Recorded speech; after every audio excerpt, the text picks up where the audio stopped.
Jeremy Greer. And I'm Gary Butterfield. And this is Days of Future Cast, the podcast that picks the worst AVX tie-ins to cover by themselves. Really, we should have just put Wolverine and X-Men 16 and New Avengers 30 on the same book, in the same episode, Gary, because neither one are good, but we're going to talk about each of them for like 20 minutes. They're bad for different reasons. Okay. Nothing in this is, they both have bad dialogue. But this one isn't trying to make me think a non-established character is very cool. Yes.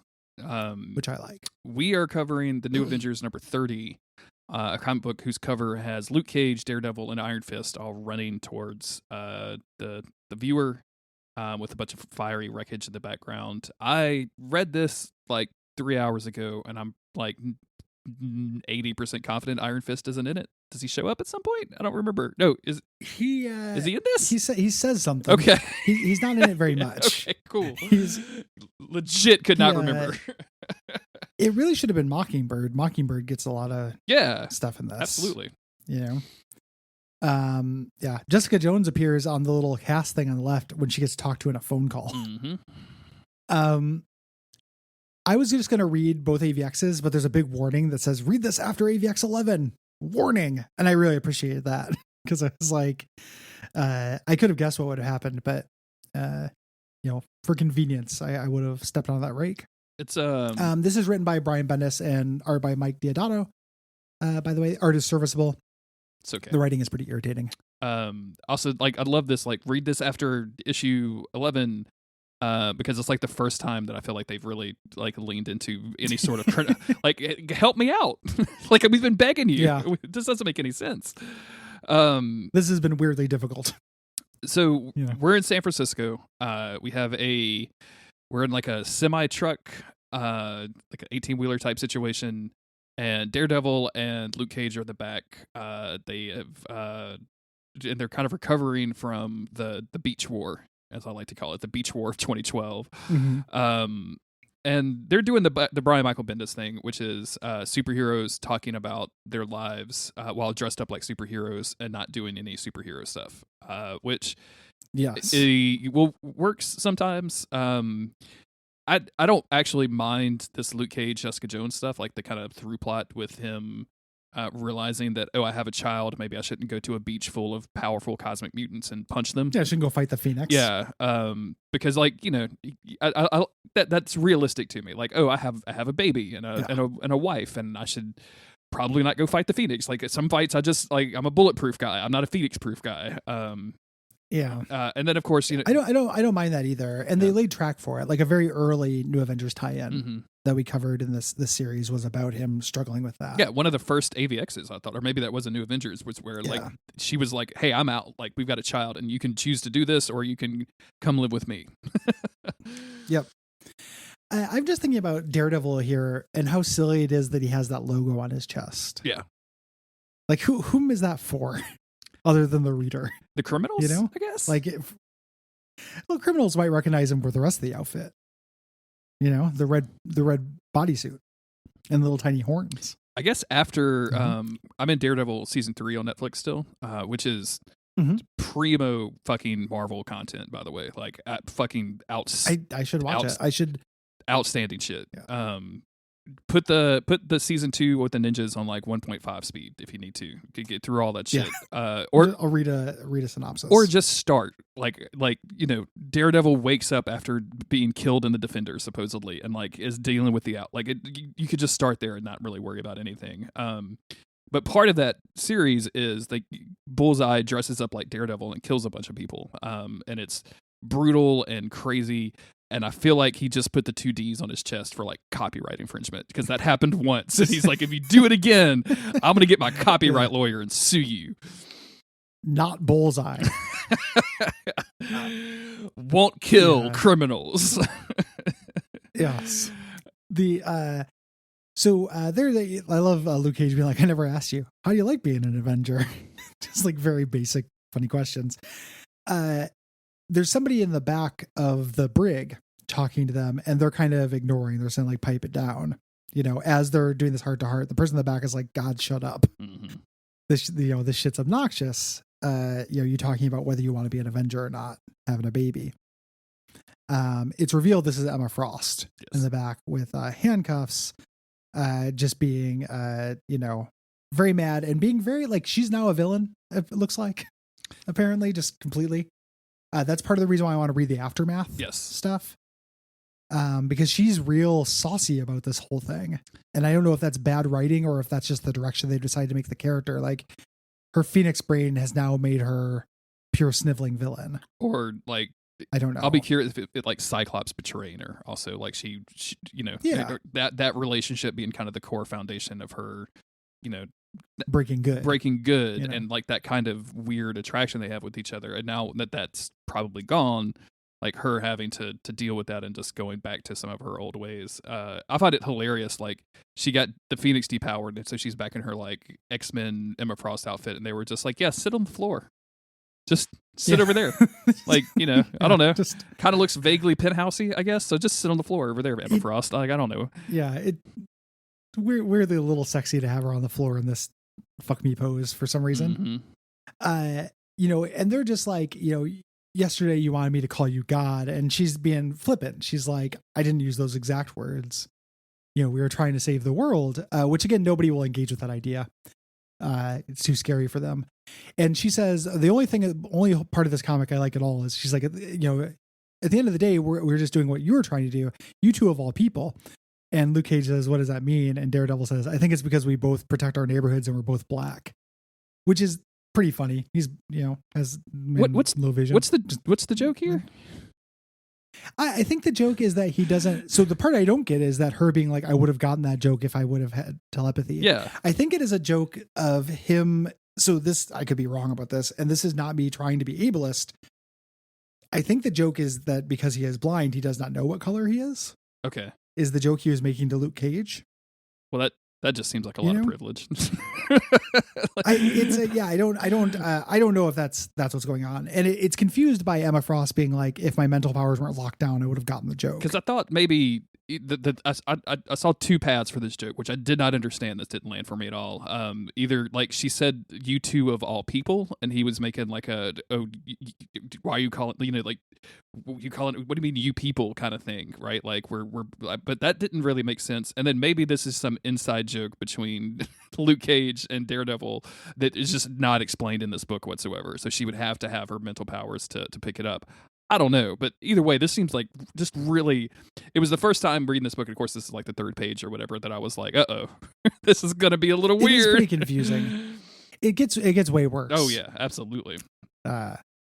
Daredevil says that you should call your wife, which, Daredevil will tell you to call your wife. His Daredevil sense goes off, and they get blasted by all these guys in mech jetpacks. These are the Purifiers, who are an X-Men villain. It's one of the many just kind of orders, Friends of Humanity kind of thing. These are the religious ones, introduced by Chuck Austin, I think. Mm-hmm. They suck. Yes. And Bendis gives them a lot of dialogue in this. Every page that they're on, every page that a Purifier is on has at least like 3 Bible quotes on it. Yes. Mm-hmm. I couldn't read them. Like at some point I would just see the quotation mark and be like, oh, it's a Bible quote, and just scoot by. Like they're bigots. There's nothing more to understand. They're not complicated. It's the weirdest like I felt reading a comic book in a long time, where like every time one of these started, I was just like, it fried my brain a little bit to like even want to process it, like, because there was so much of it. And I feel like this is like, I don't know, like this kind of chatter thing is something that, villains do or whatever, but the repetitive nature and the old-timey Bible language at the same time, where they're wearing these really, really like detailed, articulated jetpacks and, fucking pouches on the belt and huge guns, and the combination just really set me off. Like I was just like I had to close my eyes a couple of times when I was reading this, and just like, I got to get fucking through this, man. This is difficult to read. Yeah. I'm also, I'm going to say this here to get it out of the way. I'm also really, really annoyed at like the timing of this, because the X-Men the Phoenix X-Men have spent most of their time destroying organizations like this, as we have seen over and over again. And the fact that like 5 minutes after Emma is depowered, they're tracking her down in a fucking bus is really, with their like, there seems to be 30 of them with several $1 million suits on, is just really fucking obnoxious to me. I hate it so much. Everything about it is obnoxious. Yeah, absolutely. This little running joke. So Luke Cage is like, can't we just have one normal day? And everyone showing up and saying that, is a real jokey joke. The Emma Frost is like, you guys are going to need us. They're like, no, we don't need you. They run out and then just immediately just get blasted to death. Yeah. just like knocked down. You're like, you're Daredevil and Luke Cage, fucking idiots. Like, you're not Thor. What are you doing just charging right into this? Well, and then on the next panel, it's revealed that the Thing is in the front seat, which you always put the Thing in the back seat with the prisoner. I'm sorry. Like, I don't know what you're... Yeah. I don't know who called fucking shotgun, but I'm sorry, Thing. You're in the back. It's very funny. He has that little travel blanket on. Catch a little shut-eye on the road. Yeah. He's with Mockingbird driving... they say, can't we just have some normal day and start fighting? Yes. There, as the purifiers are just yelling quotes at them, they're firing Bible quotes back. And it's just a big, boring fight. Yep. And I feel like this moment happens 8 or 10 times where one of the heroes like defeats one of these mecha dudes, and then one comes up from behind it and shoots the hero in the back. But I guess this is like a super powerful gun, because the Thing is like, fuck, a gun. And I'm like, yeah. Are you like, what? Is it a weird bullet? Like, I don't normally care about these details, but like, at least give me a line of like, replace one of the fucking Bible quotes with, I'm glad the Lord blessed our titanium bullets, able to penetrate the Thing's skin, or whatever the fuck. Like yeah, I'm glad we robbed Roxxon. Bless, praise Jesus, or some God shit. Bless Roxxon. God bless Cade Kilgore, who sold us these, something, these mutant killing weapons. Absolutely. No synergy. So they're fighting. They're trying to do a little thing here. What this comic is trying to establish is that even though this is the Avengers running as a brand, running image control of not being bigots. Mm-hmm. The purpose of this comic, its purpose in life, is to contrast the Avengers, who just fought the Phoenix without considering what it might mean to the mutant race, with actual bigots. And the characters just say this. It's not subtle. Yeah.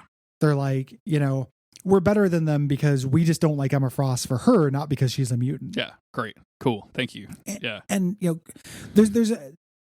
it feels defensive, and there was a better way to do that than this, I think. The other thing I think it was supposed to do is one of the purifiers is going to kill Emma Frost. Daredevil saves her life, but then smacks her on the head and says, you're still under arrest, like hits her. Mm-hmm. And the idea being like, even though you're this protected class, I'll still defend you against bigots, but then he smacks her in the head as well. Again, it just feels very defensive, trying to drive that difference. Also, the number one, like, huge I've got black friends vibes from this, like, from the get-go, right? Like, if we're gonna have, if like you said, it feels very defensive. When he hits her in the face, like, he does the typical, like, Daredevil, like, I'm gonna ricochet my baton or whatever, but it hits her, and so she's got her arms, like, tied behind her back. She fucking face plants into the concrete. Like, Emma Frost has a fucked up face from here on out. Like, there's no way, right? Like, like, look at that panel. She's lumping directly into concrete. Like, she's broken her nose again. Yeah. Yep. Poor Emma Frost.